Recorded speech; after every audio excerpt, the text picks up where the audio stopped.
What's up, world? Good morning, everybody. Welcome to the 224 podcast. 224. I love doing that. Hey, it's me, Tyson. I'm doing a solo show today, so Jay's not with me this morning, but we are going to keep it the same 224, same energy, same information, same things that we've been talking about lately here on the 224 podcast. And we're going to jump right into it, right? So since you're joining me this morning, joining the revolution, today's main topic that I'm going to talk about is actually something that is quite hits close to home, because I myself am a victim of it, but it's got so many parables that align with me and my life. And it's about the NFL and its abuse, right? It's cases of abuse. The NFL and domestic violence. Mainly it's players and domestic violence against the women that they are married to, seeing, and or dating. So if you haven't been living under a rock in the last couple of years, then you know that the NFL is wrought with scandal when it comes to the domestic violence front and how many players have domestic violence cases, how many players are involved in domestic violence rumors or domestic violence activities every single year. The NFL seems to be dealing with, quite frankly, a pandemic of violence. Now, don't get me wrong. I understand that football is a gladiator sport. It's a violent sport. But outside or off the field, players shouldn't be dealing with this amount of domestic abuse or domestic violence. It just baffles me at the number of players that constantly and consistently are listed or put out or blasted for the domestic violence at home. Like, what is happening in NFL households, where domestic violence is so rampant that a report from the New York Times from 2019, that was almost 2 years ago now, because this one was done in June of 2019, and I haven't seen a more recent report, that 1 in 4 NFL players have in their lifetime, while actively playing in the NFL, have either had or been related to an abuse, physical altercation, or domestic violence assault. That is a staggering number of NFL players who are either being attacked, attacking people, whether it be their spouses, family member, or someone.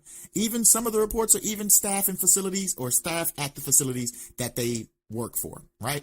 So these NFL players are not just attacking people at home and their family members. They're attacking the staff, the trainers, the assistant coaches.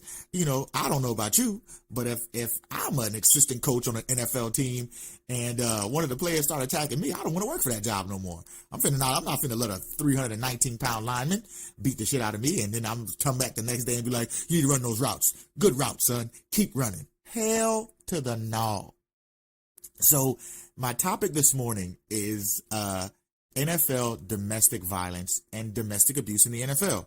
And more notably, I want to talk about the most recent notification of NFL violence, and that is Seahawks player was arrested for allegedly choking out his girlfriend until she was unconscious. As I'm reading this report, I actually had to read it from 2 different news stations. So I read Fox first, right? Read Fox News first because that was the first one that brought up on my news break. Then I read the one from The Root. Then I read from the ESPN, from the app, the ESPN Plus app. So I read all these articles. So I read 3 articles to try to get as much information about this, because when the story first broke, the information was very vague. It just said he choked her and he was under investigation. Now there are so many more details coming out about this story, about this Seahawks player and the depths of violence that he went to, and literally the depths of the psychosis this man is suffering from based on the actions after he assaulted this young lady. So, I mean, it's literally just a fucked up story. And I'm going to read it from the news articles first, and then we'll get into more of a discussion about it. So let me give you a brief overview of what the story is about, right? So this latest assault case is about the Seattle Seahawks offensive lineman Chad Wheeler, Okay, he was arrested last week, so this happened last Tuesday. We finally got the full information on that. Allegedly getting into a physical fight, and they got it in quotations, a physical fight with his girlfriend, according to police. Right? I don't know about you guys, but the way they put that physical fight in there, this is some of the NFL's PR team at its finest. Chad Wheeler is a 6'4", 289-pound offensive lineman for the Seattle Seahawks. The girl he assaulted, the woman he assaulted, is 5'9", 174 pounds. What physical fight? That's not a fight. That's not a fight. It's not a fight at all. In fact, even if you were to deem it as a fight, it damn sure ain't a fair one. You are 6'4", 298 pounds. She is 5'9", 5'8", 5'9", and 180 pounds at maximum. That is not a fight, bro. That is 100% an assault, and a vicious assault. And I'm going to explain a little bit more as we go along, but I don't know why the NFL PR team quoted it as a physical fight. A fight to me is two people with two opposing sides physically battling it out on equal playing grounds. That is a fight, okay? Somebody, eventually in a fight, somebody has to win, somebody has to lose. But there is a chance on either side of someone either one of these people coming out victorious. That is a fight for me, okay? Everybody else may have degrees of fight. Everybody else may say there's no chivalry and honor in fights. Some people may say there's no rules in fighting, right?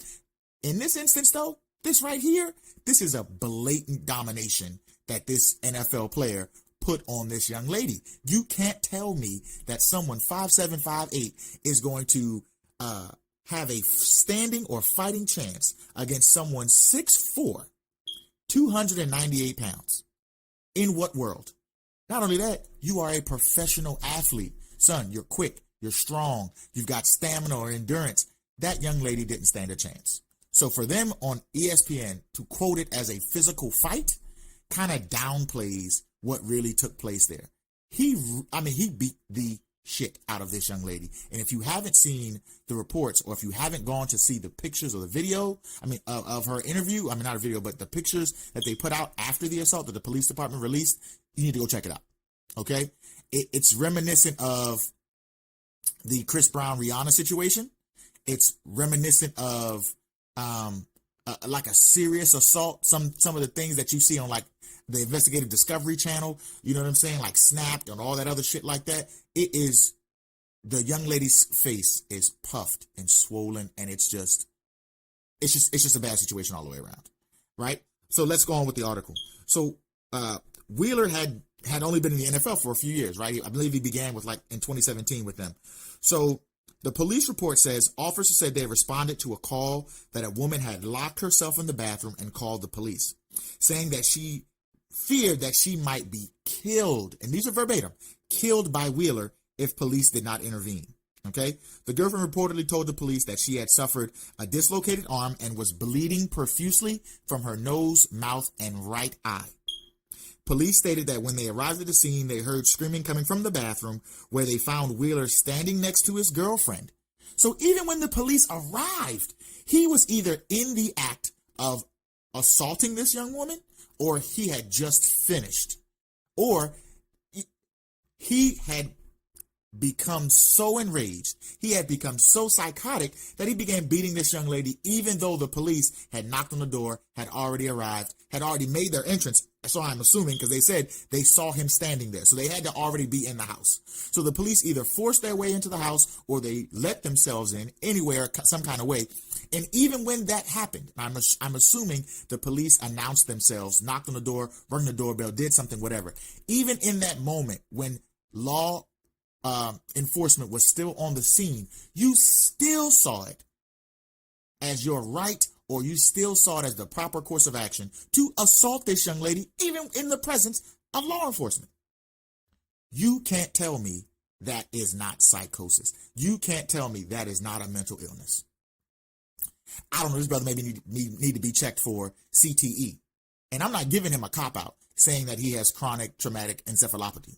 I'm not saying that he has that. What I'm saying is this. In that moment, when all reason and all logic goes out the window due to hatred, rage, or anger, there is a mental disconnect there. Something's going on where you are over the edge. And like I said, even in that moment when the police arrived, not only had you already beaten this young lady, you are now still in the act of violence against her. So let's read the rest of the report. The altercation reportedly began after Wheeler's girlfriend refused to bow down to him, physically getting on both of her knees. That's when he allegedly grabbed her, threw her on the bed, and choked her until she was unconscious. Police stated that after she regained consciousness, Wheeler reportedly said, "Wow, you're alive." Now, here's where the reports are a little bit conflicting, because what I'm reading from you right now is from the ESPN Plus application. And this report here was written by Daniela Cosa, right? But the Fox News report says that before she became unconscious, Wheeler had threw a couple of punches at her. So he had thrown her to the bed, choked her, punched her a few times, and then she lost consciousness, okay? Let's just stop here for a moment, right? No matter how the reports are coming across, no matter who's doing the reporting, we know a few facts already about this incident. The first fact we know is that Wheeler demanded that his girlfriend, his fiance, they didn't go into the minutia of where their relationship is, but whatever it is, that this young lady physically bowed down to her. That is the peak or pinnacle of narcissism and a God complex. I don't know what this young gentleman Wheeler went through in his younger years. I don't know what this young gentleman Wheeler is going through right now. But to force or request or to require a woman, someone that you claim to love or be in a relationship with, this person is supposed to be your partner, your better half, another side of you, to request or require that she gets down on both knees for you and bow down to you speaks volume to the piece of shit that you are. I cannot believe that you need to be worshiped. You need to be worshiped at the level that you're at. You need to be worshiped as a man. You need to be worshiped to the point where you are subjugating another human being. That sickens me.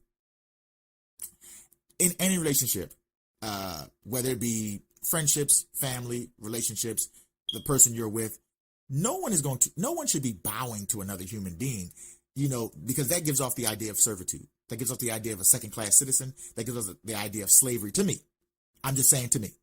So the fact that he became enraged after this grown-ass woman refused to get on both knees and bow down to him is also crazy. I got a question in the back of my mind, though, is that, has she been doing this? Was this part of their relationship? Is this a requirement that she was okay with? Did he run it past her? And again, because in this instance, when she didn't do it, he enraged and began to physically assault her. So my question is, has she been doing this? Has the signs been there that he's been unstable mentally? Have the signs been there previously in a relationship that he is a fucking nut job and he needs to dial it back a bit? Has she overlooked these things? And I'm not victim blaming here, ladies and gentlemen. I want you to know that I'm not victim blaming. I'm just trying to understand, is this an isolated incident or has this happened before? Because what the articles are giving me is that Wheeler is extremely comfortable behaving this way because he did so even when the cops got there. Even knowing his status in the NFL, his fame, his what he has to lose, just foregoing his moral fortitude and not putting his hands on a defenseless person or a defenseless woman. Even in this case, he seems to be comfortable at not caring. He seems to be comfortable at doing the behaviors that he's been doing. So that's why I'm asking the questions. Again, I'm not victim shaming. I'm not saying that she stood there and she accepted it or she looked past all the red flags and she should have been gotten out of that situation. That could very well be the case. But I'm not saying that in this instance, this is what she deserved to be abused, right? I'm not victim shaming. I just have these questions because I want to know. I want to know, did she see the signs? I want to know, is her getting down on her knees, bowing down to this gentleman, part of their relationship? Because, like I said, it says in the reports that when she didn't bow down, he became enraged. So I assume that he may have been used to it, or in this instance, he may have been out of his fucking mind. He could have been whacked out of his gourd, and he just decided to get angry this one time, or he needed this self-righteous servitude from her in order for him to feel like a big man, like a big shot. You know what I mean? And then afterwards, when he didn't get his way, like a child, and again, that's why we're coming back to this mental illness issue.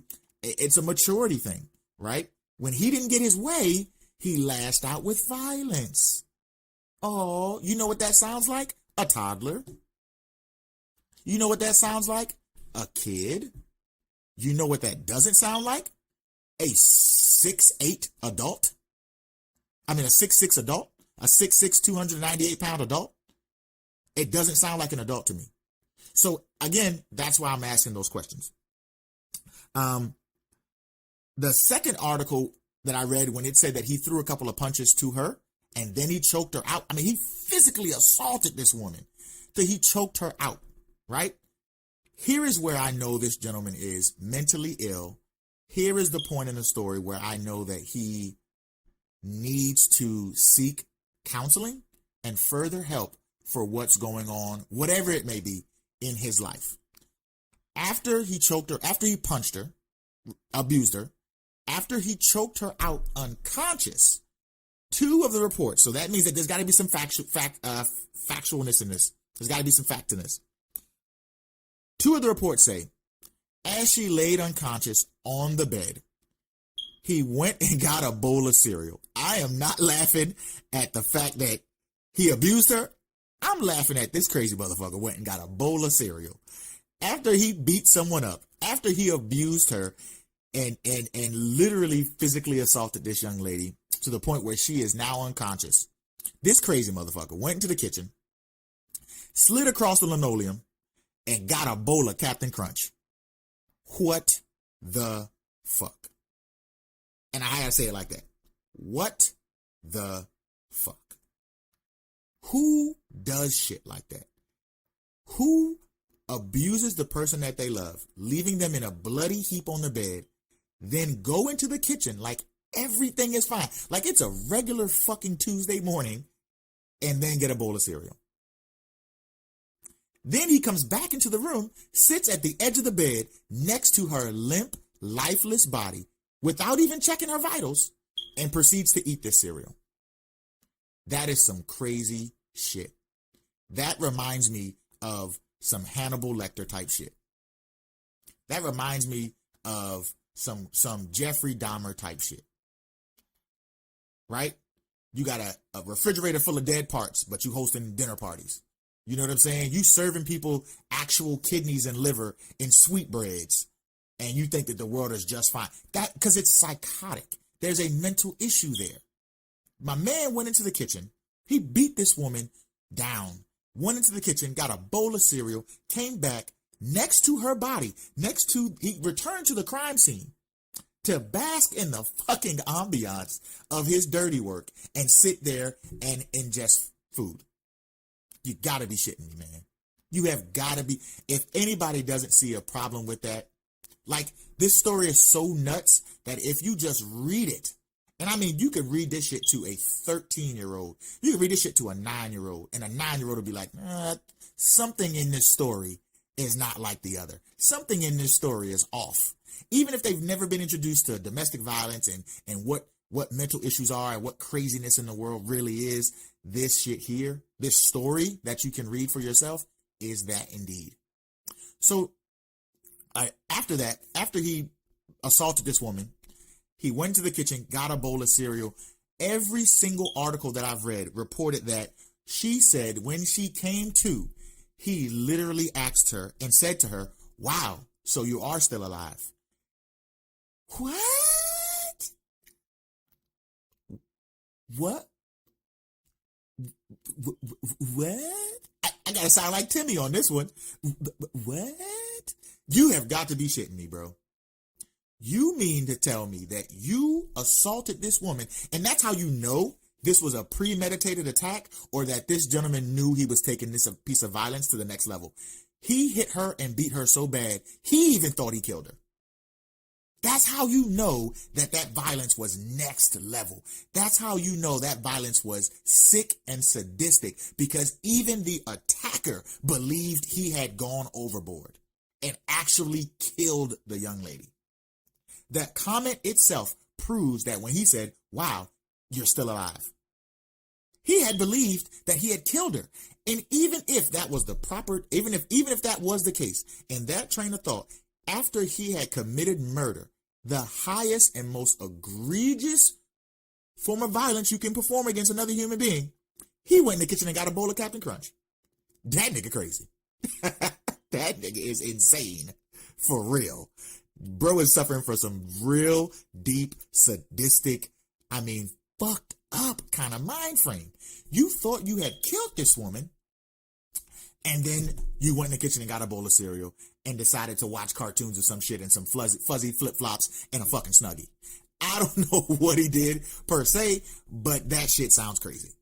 It is crazy, and it's out of fucking control, right? I don't know what this young man's got going on. The shit's just wild. It's just wild. A wild, wild story. But it didn't end there. After she became conscious, the report says when she gained consciousness, she ran into the bathroom and locked herself into the bathroom after Wheeler had gotten back up to return his dishes to the kitchen. So he had a complete nonchalant attitude. She said she was dazed and groggy. She ran to the bathroom, locked herself into the bathroom, and that's when Wheeler came back banging on the door, profusely yelling obscenities to her, trying to force his way into the bathroom. That's when she actually got on the phone and made the 911 phone call that I mentioned earlier, where she feared for her life. I would have done the same exact thing, especially since that mofo told you, "Wow, you're still alive." He intended to kill her. This should no longer be a domestic violence case. This should be an attempted murder case. This case should be escalated by the DA's office, prosecuting attorneys, whoever. This case should no longer be a domestic violence case. This should be an attempted murder case.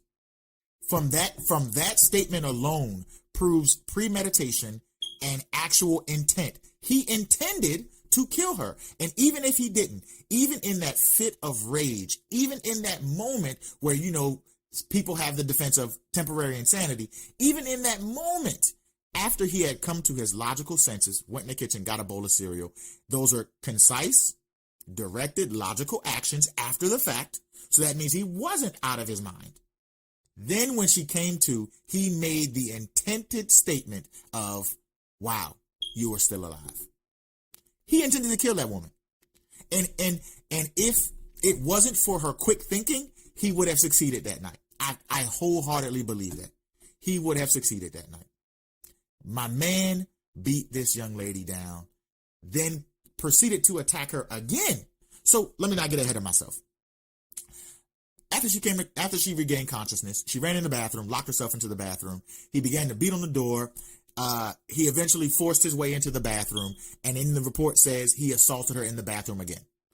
Assaulted her again for some unknown amount of time until the police responded to her call and was able to dispatch police to that residence, right? So I assume, and again, this is all speculation until I find out more information and things like that, but I assume he's an NFL player. He doesn't stay center city of LA. He stays in the hills, Calabasas. He stays... I'm sorry, this is Seattle. I'm sorry, having a brain fart. I was reading two different articles. I assume he doesn't stay downtown Seattle. I assume he stays, in a pretty okay neighborhood. He's making a couple $1 million. I'm pretty sure he's well off. So I don't know the distance between the neighborhood. I don't know the response time of the police. So let's just say, in this situation, let's say 10 minutes had passed. So let's say a good 10 minutes, he may have been abusing this young lady. Again, it didn't tell us the response time, things like that. I'm just saying, I'm using deduction, I'm using logic, I'm using traffic, actual real life experience of how fast police respond, so on and so forth. Now, don't get me wrong, this young lady she ain't a sister. She ain't a white woman either. She seemed to be a little foreign. And I'm saying that to say this, I'm using real life experience, and I'm using my experience. And in my experience in the neighborhoods of color, the police don't respond as quickly in instances as they may, for those young ladies of a different pigment. You know what I'm talking about? I'm just telling you what the truth is. You know what I'm saying? So in that instance, we just don't know how long he was in there abusing her the second time. But again, like we stated earlier in the cast, he was still abusing her even when the police showed up. Wild, right? Crazy, right? Crazy. Still abusing her then. So, what it's saying now is that it doesn't even say that he was arrested. It doesn't say that he was arrested.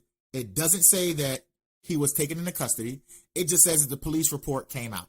And now the Seahawks organization released a statement on Monday saying that we are aware of the situation and still gathering information, the statement said. They're not taking any action towards the player yet. They haven't said he was arrested or charges were brought towards him and everything of that nature. But if you see these reports, if you read these reports, the question is, what in the fuck are you waiting for? What in the hell are you waiting for? I'm not saying, and again, Jay and I on this podcast, we already don't want to speak in, hyperbolic phrases. We don't want to forecast what people should do, and we're damn sure not for the cancel culture, right? We're damn sure not for, just because people are human, we should immediately cancel them and things of that nature. But this instance is different. This instance is devil-fueled violence. This instance is sheer dominance. This instance is 110% egregious, and therefore not much consideration should be given. Not much consideration should be given when that man who towered, overpowered, and dominated this woman because she didn't do what he wants. She didn't bow down to him. That is 100% some bullshit, and that's 100% some shit I'm not getting down with. That's some shit I'll cancel in a second. And the reason I'm saying that, and the reason I'm so passionate about this particular article or this particular plight in the NFL is because for 18 years of my life, I also participated in football. I didn't have the opportunity. I competed at higher levels, but I didn't make it to the NFL. I didn't compete at the maximum, the peak performance level of anyone who has ever played football. Your dream is to play in the NFL. Then when you get there, your higher dream is to make it to the Hall of Fame. Be the best of the best at any position or in the NFL in the history of the sport. That's just the natural progression of people who are football players who played, lifelong or multiple years. I didn't excel to that level.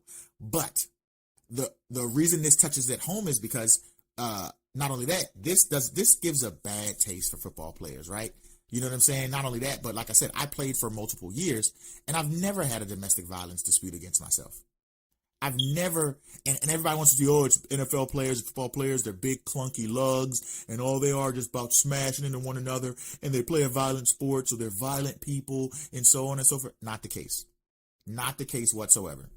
Not the case at all. In fact, a lot of the gentlemen that I played with wouldn't hurt a fly. A lot of the gentlemen that I played with wouldn't be the first ones to pop off in a situation. We damn sure defend ourselves and end the situation quick, for sure. But we weren't the first ones to be violent outside of the gridiron. So that shit there, I don't even subscribe to. That's some bullshit. That is just you assuming, making assumptive statements on what you're seeing. Okay, that's number one. That's why that part, I got to say that. The second part of this too is, as a survivor of domestic violence myself, yes, ladies and gentlemen, men are domestically abused as well. I know it's not talked about a lot because of this idea of that toxic masculinity situation, that shit that goes on in America, especially in the African American community. It's just swept under the rug even more. Because people would want to assume that you being a man, and especially myself, I'm a fit, strong looking, I'm a strong man, right?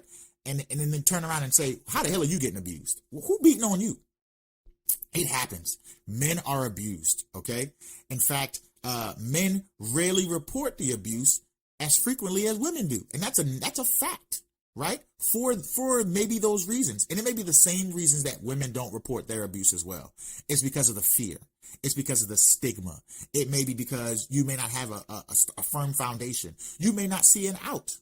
You may not have any more options, or you may not see or think that you have any more options, right? But men do get abused as well, ladies and gentlemen. And again, as a domestic abuse survivor myself, this situation also speaks to that side of me, because domestic violence is not okay in any shape or form and under any circumstance in any relationship. And let's break that down for you. If you are dating someone, let's talk about the actual relationship in this situation in context of this article. Let's talk about you dating someone. I don't give a shit what kind of love, what kind of relationship you guys are in, what's happening, what kind of dynamic you guys are in. Physical violence against your partner in any relationship is not okay. If the woman that you are with, your partner or man that you are with, physically assault you, you need to look, weigh the situation first, find some options, and get the fuck out. Run. Find help. Seek help. There are hotlines. There are centers. There are shelters. There are caseworkers. There are police who can help. There are governmental programs who protect you against domestic violence and those crazy motherfuckers putting their hands on you. You should not be in a relationship that includes physical violence at all. And let me be the first one to tell you, I understand it's hard to escape. I understand because of the feelings, the emotion, the connection, the love that is incorporated into that. You may think to yourself, is this part of love? Is this right? Is this how I feel? Am I going to get someone better? Can I do better? Will I do better? Where am I going to go from here? I know these are uncertain and scary questions that you ask yourself, but the truth of the matter is you have to do it for yourself and you have to think about yourself. And this is not love. Real love doesn't hurt. Real love, physically at least, right? Real love doesn't hurt physically at least. Real love should not include physical violence. Flat out, 100% draw the line. And again, because of this article being both a football player and a domestic violence case, it jumped off the page to me. And again, like I spoke earlier in the podcast, the NFL has this plight. It's overshadowing some of the major things in the NFL now, is because it seems like every other week or every other month or so, we're hearing about some domestic violence incident with an NFL player. You know what I'm saying? Men and women alike, hear me out there in radio land, in podcast world, on YouTube, in the Twitterverse, on the IG networks, right? Hear me right here, right now. If you're a man or if you're a woman, in any scenario in your life, unless it's 100% self-defense, violence in a relationship is not okay. It should not be tolerated. And the first time should be the last time. I know that's not the case in a lot of situations. Even for me, even from my personal experience, the violence continued and I overlooked it. The violence continued and I stayed. The violence continued and I stuck it out, for lack of a better word. You feel me? A phrase, excuse me. I stuck it out. I shouldn't have. That first time should have been the last time. Because what you don't see is that your abuser won't stop. Because they see that you won't go. Your abuser won't stop because they don't see the consequence of the behavior, right? So your abuser doesn't stop. They continue to do so. And then we stay thinking that the situation will get better. The truth of the matter is, I'm not saying that every situation is the same. I promise you I'm not. I'm not saying that.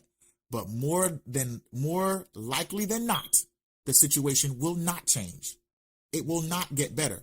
And the fact of the matter is, I had to actually seek counseling for that. I had to seek counseling for being domestically abused. And one of the greatest things that actually helped me survive my domestic violence is when my counselor told me my abuser cannot also be my savior. And that's what I want to talk to you about, that as well. I understand that domestic violence happens in a lot of house homes.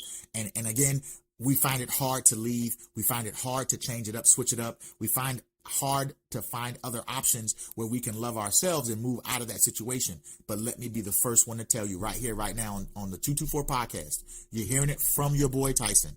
Your abuser cannot also be your savior.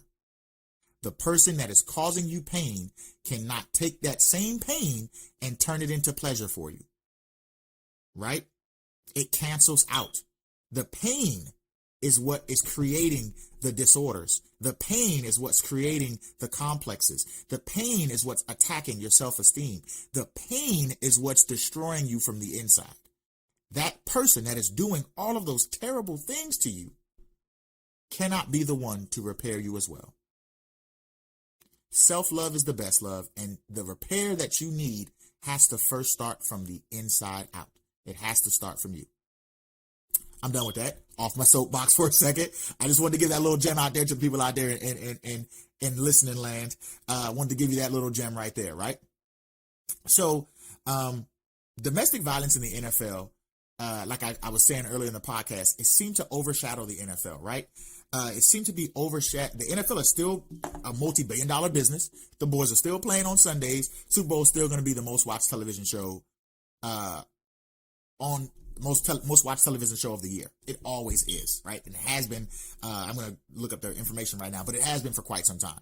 So the Super Bowl it's so influential. The NFL has got such a grip in American culture that literally the NFL is an unofficial holiday.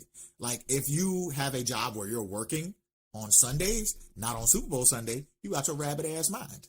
And it's so funny that Americans have gotten used to that. We've gotten used to being like, no, sir, Super Bowl's on Sunday. I ain't working on Super Bowl Sunday. Fuck that. Okay? Super Bowl Sunday, even if your team's not playing, motherfuckers cook out, barbecue, roast some goddamn pig over the spit. They do all kind of shit on Super Bowl Sunday. And they team not even playing. Right? More so of it, especially if you're a Dallas Cowboys fan. You've been enjoying Super Bowl Sunday for the past 25 goddamn years with your feet kicked up and a brewski in your hand. Shots fired. Okay? I don't give a shit. It's Eagle Nation all day, baby. All right? Yeah. So, Super Bowl Sunday has become a staple in American society. And the NFL has literally immersed itself into all levels of American culture. But how come? I got some questions when it comes to this domestic violence thing. How come this domestic violence thing in the NFL hasn't either been fully addressed or curtailed, right? I know all of us remember when the domestic violence in the NFL took another form, right? It went mainstream, worldwide. It went everywhere. And that was the 2014 Ray Rice incident, right? In 2000, if you, again, don't know or not familiar with it, in 2014, in a Las Vegas casino, Ray Rice assaulted his wife in an elevator. Like, he literally uppercutted this woman with the grace and precision. And I'm not glorifying the assault. I'm just saying his form, impeccable, okay?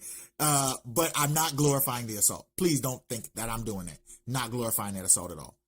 In the elevator, he hit his wife. It was recorded on the CCTV camera system, and it was released to the media. TMZ got wind of it first. It was this whole media uproar. Ray Rice went to court for it, was charged. Him and his wife subsequently split. Ray Rice, after that, was completely blacklisted, not given a second chance, third chance, completely dispelled from the NFL.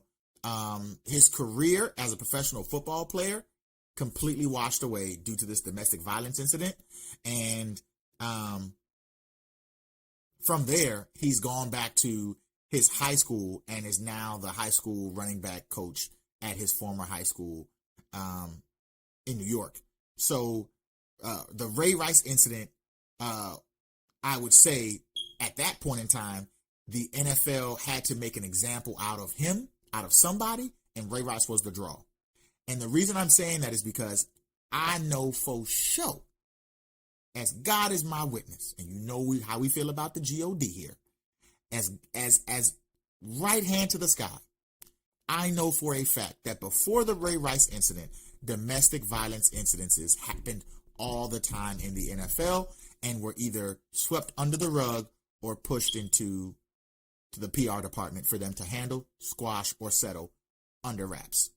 You cannot tell me that, right?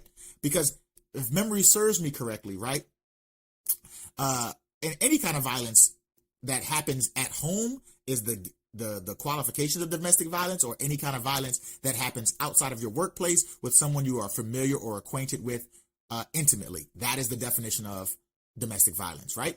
So there are other major domestic violence stories. Ray Lewis literally had a murder charge, was allowed to retire in the NFL and become an NFL Hall of Famer, right? Other stories that I was familiar with earlier in my life were like the Ray Caruth, where he just got out of prison like a year and a half ago. But Ray Caruth committed murder of his, the baby moms, the pregnant woman he was dating, and then he did 9 years in prison for manslaughter, right? Not murder, manslaughter. What's another, even more popular domestic violence incident where everybody didn't see it as domestic violence? Andre Rison and Lisa Left Eye Lopez. She burnt his mansion down in Atlanta on some domestic shit. He said this superstar wide receiver for the Atlanta Falcons, young single black man until she met him, had cheated on her.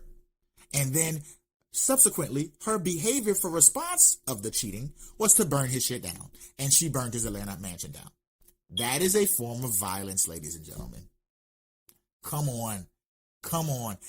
And then I remember when I was young and hearing about it, I remember hearing my aunties and the ladies saying, yeah, that's what the fuck he get. He shouldn't have been cheated on that girl. Lisa don't play that shit. That's what I do. I burn the motherfucking shit down. And you'll do just like Lisa Left Eye did, and you'll take your ass to jail. You're going to jail now. You're going to jail now. Like the bus driver from Chicago. You're going to jail. Take your ass to jail. Do not pass go. Go directly to jail. On a Monopoly reference ass, right? So that is a form of violence too. I said all that to say this. Ray Rice was completely blacklisted for his domestic violence because the NFL had to make an example of him.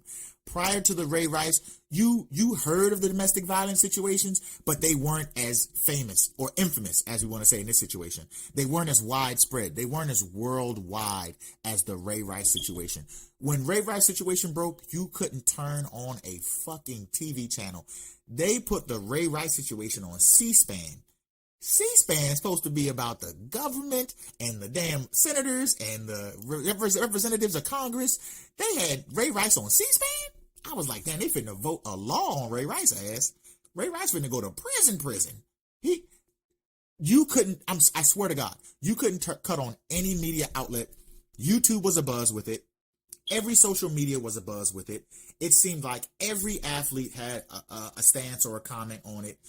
Some people were, immediately canceling Ray Rice. Some people were like, hey, what happens in his home between him and his wife, that's a intimate or domestic matter. They should be handling it like that. And the media needs to cool out until they find more situations. But the NFL had to save face. The NFL wasn't like that. The NFL was like, nah, Ray, your ass is going up on that cross. You are going up on that altar, son. You are on the chopping block. And they proceeded to do so. Ray Rice was a budding superstar. Ray Rice was a superstar in the NFL. I think before this incident happened, Ray Rice had just made the Pro Bowl. He was one of the most dynamic players in the NFL. You gave that young man the rock, and he could easily, it was no doubt Ray Rice was going to break off for nothing less than an 8-yard run. That's how good he was. That's how his career was taking place at that time. So he was, again, at the almost, and if he wasn't shot into the pantheon of superstardom, he was on his way there. He was literally on the cusp. And I want to say Ray Rice was a superstar. I'm going to go out and say it. At that time of this assault, Ray Rice was a NFL superstar, starting running back for the Baltimore Ravens. Superstar in the NFL in his own right. Then this domestic violence thing happened, and it just all went to shit. Kaput. And don't get me wrong. Ray Rice should have faced his charges. He should have done the time that he did. He should have faced all the consequences for the actions that he was responsible for. But it was the hypocrisy of the NFL that I wasn't getting down with at the time.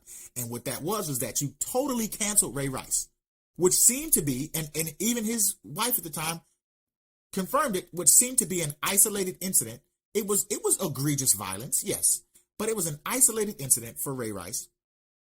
But then again, he wasn't allowed to ever come back to the NFL. But you had Dante Stallworth, who had killed a man and with it drunk in his Bentley, manslaughter. He allowed to play 4 more years after that in the NFL. Ray Lewis had a murder charge and retired and is inducted into the NFL Hall of Fame.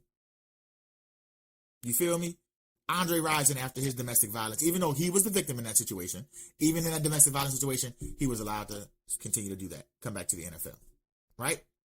Ben Roethlisberger has 3 domestic violence cases, and if you don't call them domestic violence, you need to call them sexual violence, because there are 3 rape cases against Ben Roethlisberger that came to no fruition, and Ben Roethlisberger just played the entire season in the NFL. You don't hear anything about that. Ray Rice got blackballed, blacklisted that moment. And again, I understand why the NFL did it. At the time, it was an uptick in domestic violences in the NFL. It became more and more prevalent to now I think that it's so frequent and so often, I think we become a little numb to it. We hear about the superstar cases like the Kareem Hunts and the Ray Rices. We hear about those superstar situations. I'm pretty sure there's other situations. We hear about the Wheeler situations like we talked about today because he's a star. But I'm pretty sure there are other domestic violence situations in the NFL, maybe from a 3rd string practice player guy, something like that. You know what I'm saying? Somebody who ain't even making the team, somebody who didn't even dress out last Sunday. I'm pretty sure that there are those cases that PR departments and marketing departments for these teams are handling internally that you just don't hear about them. But those cases are equally as important as these superstar cases. And those cases, just like these superstar cases, shouldn't be taking place at all. But they are. They are happening, and the NFL sometimes has a mixed bag and a mixed response to it. The Ray Rice situation, they cut Ray cold turkey. They was like, son, we cutting you off at the nuts and at the knees, because you ain't never gonna run in this motherfucker again in the NFL. And last time I checked, he need knees to run. So they cut Ray Rice off at the nuts and at the knees. And they were like, bro, you are now officially a pariah. We are going to separate you from the NFL. The NFL's cutting all ties with you. You're done, you're done, you're done. And then fast forward a few more years, the year before last, right? Or was it? I think it was the year before last, before 2020. Kareem Hunt, the star running back for the Kansas City Chiefs at the time, got into a domestic violence altercation in a hotel with a drunk broad. And I'm not, again, not downplaying the victim, but the situation was they both were drinking. She was drunk. He was more so drunk. And it got into a domestic violence altercation. It was a 1-year suspension, a heavy fine, even though he was making millions. I don't know how you heavily fine a millionaire, but a heavy fine, 1-year suspension. He's back in the NFL right now. Not only is he back in the NFL right now, I believe he's still in the playoffs. Make it make sense, NFL. Make it make sense. I understand that Ray Rice was your poster boy for domestic violence and how you took your stand for it. But if you're going to take a stand across the board, right? I don't give a shit how well a player can throw a football or make a tackle or sack somebody. I don't give a damn how well he can go into cover 2 or go into cover 3 with the deep thirds cover. I don't give a damn what island you put a wide receiver. I don't care how good he is. If you are going to take a stand against domestic violence, your stand against domestic violence has to be absolute, because that's the only way it's going to end. It has to be absolute across the board, NFL. You have to take the same stance you took with Ray Rice against everyone in the NFL. And again, I understand it's a case-by-case basis when it comes across the doorstep of the NFL, but throw a punch, receive a punch, throw a punch. It's a vicious cycle. The NFL's not going to, you have to be absolute across the board. If any player is involved in any domestic violence situation, finding them money is not going to curtail the psychosis, the behavior, and the thought process of being violent. Especially when they're millionaires. Some of these gentlemen make 33, 40 million, 15, 33, $40 million a year. What is $50,000 to when you're making $44 million a year plus bonuses and incentives? And then your bonuses and incentives, example I'm going to say, Tom Brady this weekend just made $500K simply by advancing to the next round, simply by making the Super Bowl. The week before, he made another $500K just by making it to the conference championship. So he made $100,000 in 2 weekends, and you are going to only charge him $50,000? He got another $50,000 plus his base salary, plus his endorsements, plus other incentives that you don't even know about that he's already made. He's already banked that. What's $50,000? What's $50,000 in a case like that? Right? That sounds redonkulous. It's crazy. That's like saying, hey, Jeff Bezos, we know you're, excuse me, in fact, it's not even Jeff Bezos anymore. Hey, Elon Musk, we know you're the richest person in the world right now. But you know what we're going to do? You've got this small violation. It's actually a big violation. You're polluting this river in Boscombe, Iowa. You're polluting this river, and it's destroying the ecosystem, and the 4.8 million people downstream may not have clean water, similar to a Flint, Michigan situation. But you know what? Even though you're doing that, and we know you're doing that, Mr. Musk, we're only going to fine you $100,000. Elon Musk will fart $100,000 at that polluted river. That's to put it in context.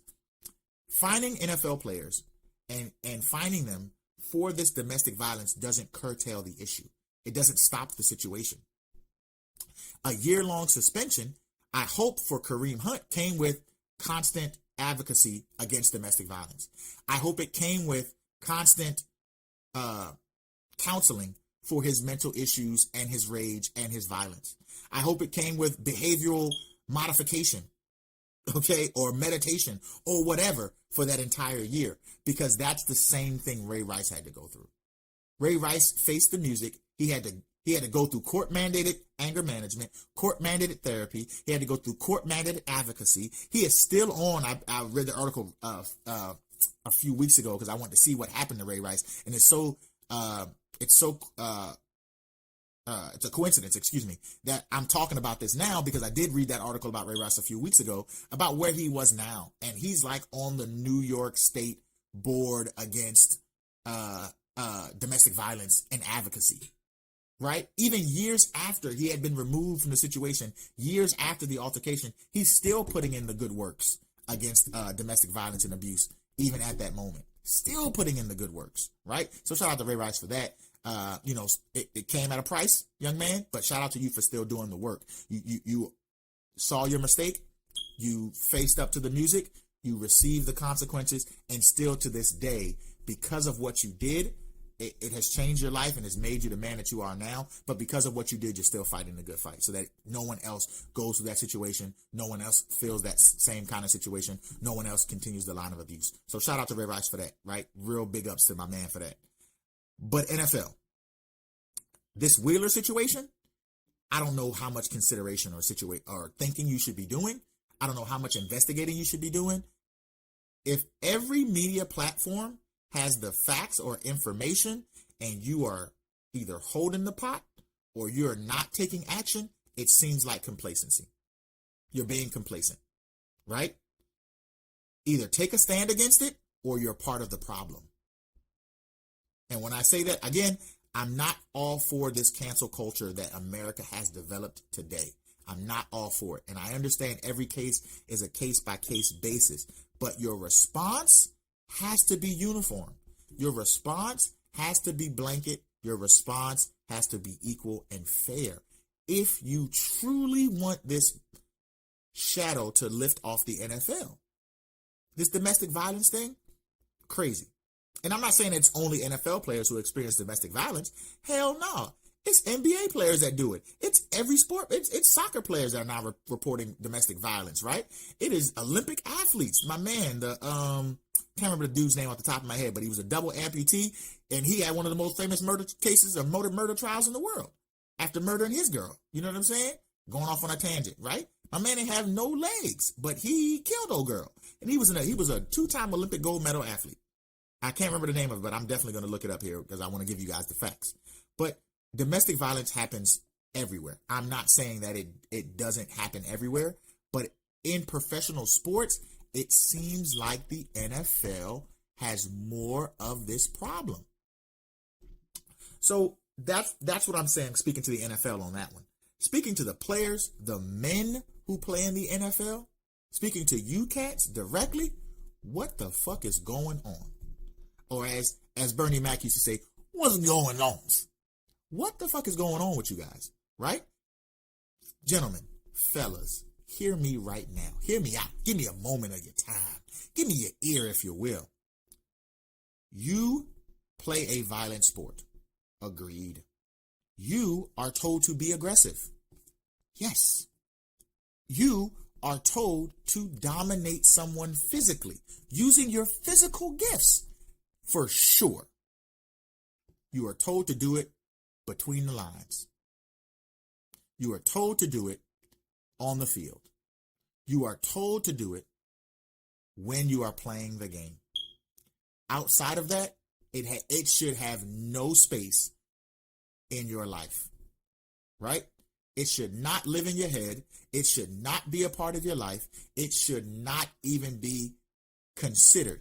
And if it is considered in your life where you have that rage, you got that anger, you feel like you need to be violent against the man or woman that you're loving, remove yourself. Leave. Because that situation is not healthy for you. Right?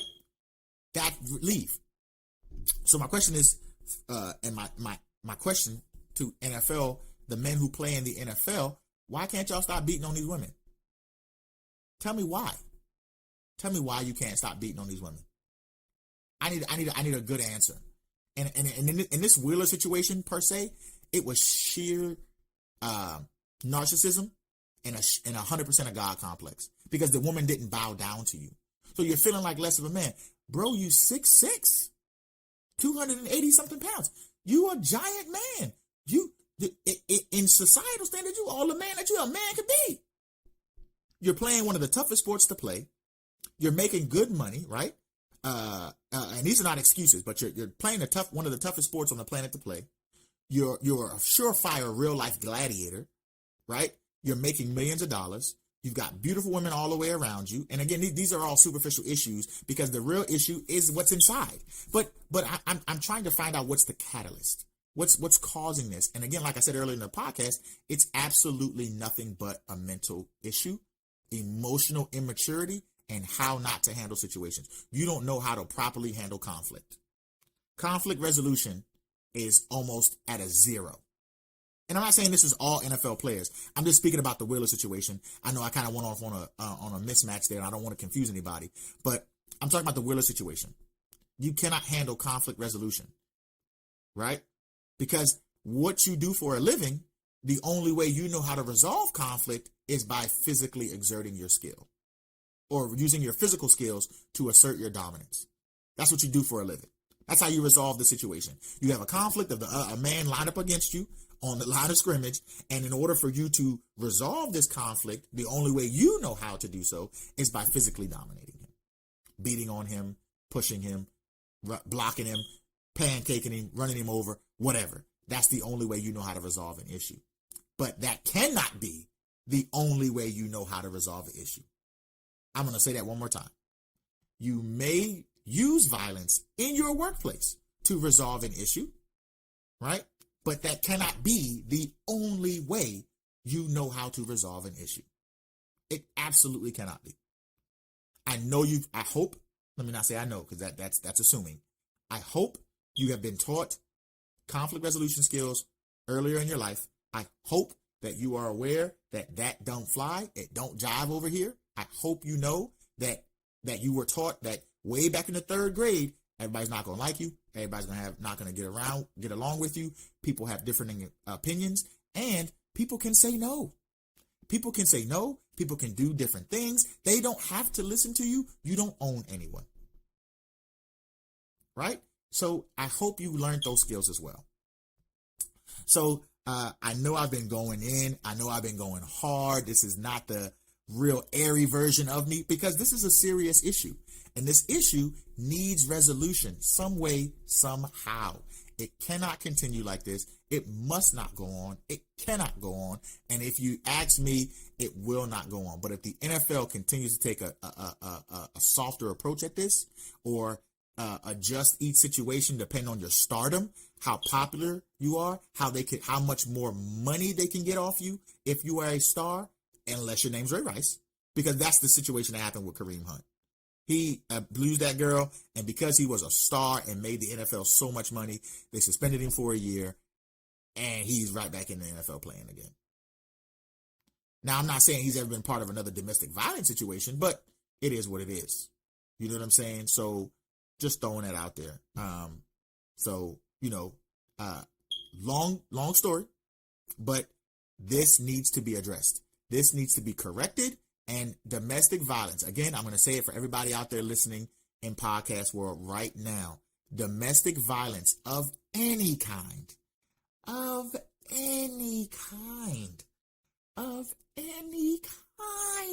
3 times to make it sink is not okay. Flat out. It is not okay. 100% not okay. If you are in a domestic violence situation, there are resources. Please reach out. There are 1-800 hotlines. There are shelters you can go to.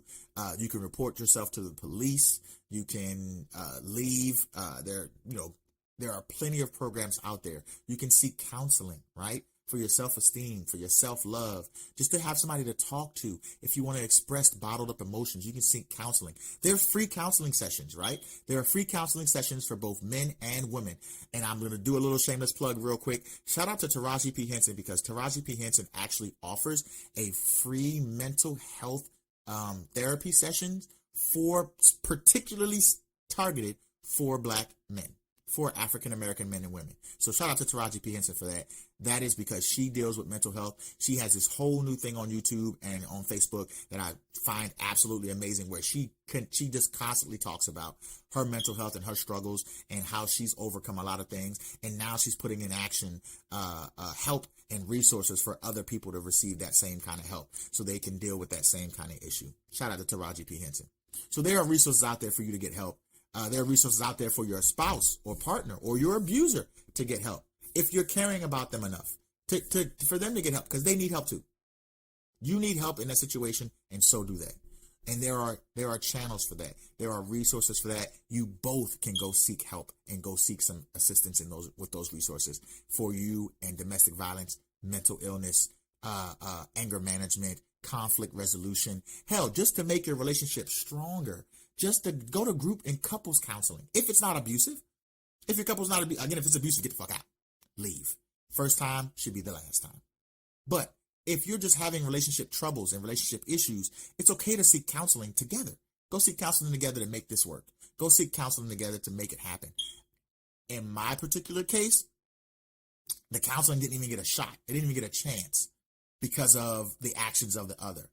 And I'm going to take my responsibility for it too. Me not being convinced that it's going to work. I tried it, gave it a college try now. I will give it the good old college try.